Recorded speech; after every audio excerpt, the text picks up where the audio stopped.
Good day, welcome. This is your Daily Med with Lady V. Today's lesson, Romans chapter number 8, verse 28. I am assured all things will work together for good. This is an assurance that Christ gives to the believers.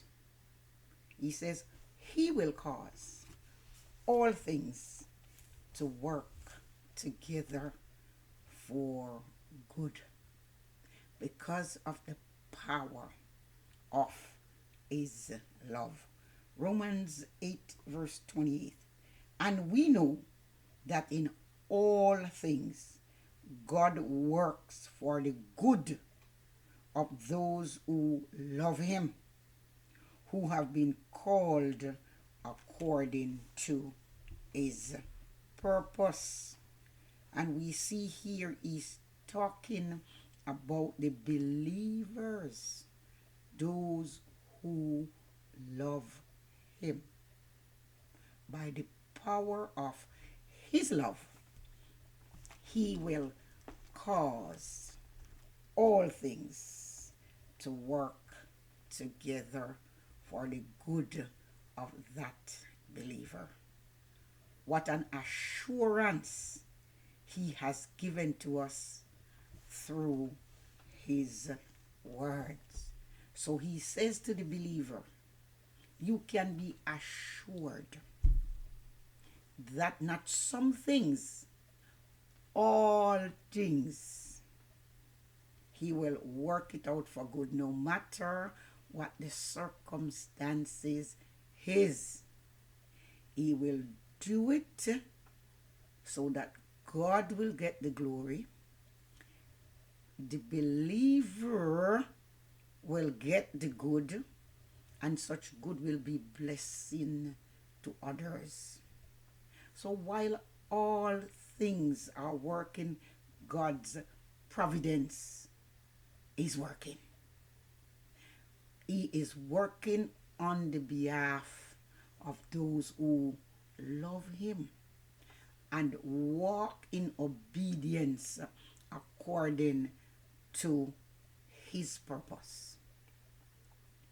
It may not always seem that way. Sometimes when we are suffering headaches and heartaches and heartbreaks and pain and disappointments and failures and frustration and sometimes even bereavement, we wonder what good can come out of these things. A personal story. It's about 9/11, September 11, 2011, 20 years ago. I was working in a male-dominated field. And as always, I would have my Bible with me. So it stays on my desk. I have this particular guy who refers to it as her big black book. And so my big black book would sit on my desk every day, and I read it as long as I have the time to read it. In fact, all of my co-workers mainly were from the Middle East, and they read the Quran and I read the Bible. And it so happened that when 9/11 came, I remember, I think it was a Tuesday, and we watched TV every day we go to work because there was just nothing else to do in this country. We were glued to TV, trying to find out or even to figure out what was happening. This was even a special interest to them because of the situation and their own country where they were from. And so for days, we were watching TV. On Saturday, normally is our business meeting. We would be motivated for sales because I was a car sales person, or I was a dealer. And so it happened that I was a little bit late for that Saturday morning meeting. And I was rushing to go into the meeting. And when I got there, I was 5 minutes late, and everybody was just sitting in the meeting at the conference table. Nothing was being said. And I just burst through the door, and the manager says to me, "We are waiting on you." And I'm like, "Waiting on me?" And he says, "Yes, we know what the Quran says, but what does your Bible says? What does your God says concerning what happened a few days ago?" And I grabbed my big black book, which is my Bible. And in my heart, I'm saying in the meeting, "God, you have to come through for me today. I need a word." They sat here waiting on me to see, what do you have to say concerning what took place? What does my Bible say? And I say a little prayer in my heart, and I determine, God, wherever my eye hit, where my thumb is, when I open this Bible, this is what I will read. And I opened my Bible, and my thumb was pointing to verse 28 of Romans chapter 8. And I called out the chapter, I called out the verse, and I read it from the King James Version. And they looked at me.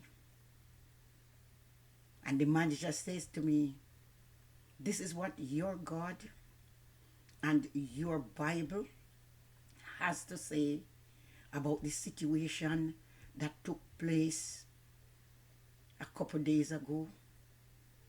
I said, "Yes." See, what God permits to come into one's life, whether it is as an individual, a family, a company, a country, the entire nation, it is designed to conform, especially the believers, to the image of his Son.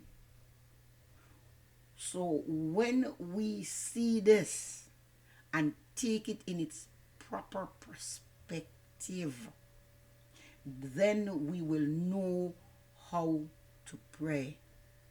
I quote Prophet Stephen, and he rightly says the other day, when we understand it for the proper way in which it should be understood, then we don't have to ask much question. We will know what to do. And so when 9/11 struck, we know many people who never even prayed before probably begin to pray. Our lives as believers are not controlled by impersonal forces such as chance or luck or fate, but by a wonderful, personal, sovereign Lord who is the King of all mankind. He is a loving God. And as long as we can understand that he is God, and nothing take place upon the face of the earth that he does not know about. He is not unkind. He cannot be. He is not unwise. He doesn't make mistakes. But we see the unity and the love people began to show each other. Strangers were taking care of one another.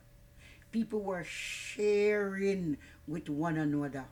Why? Because we all were in the same boat in a crisis, as it were.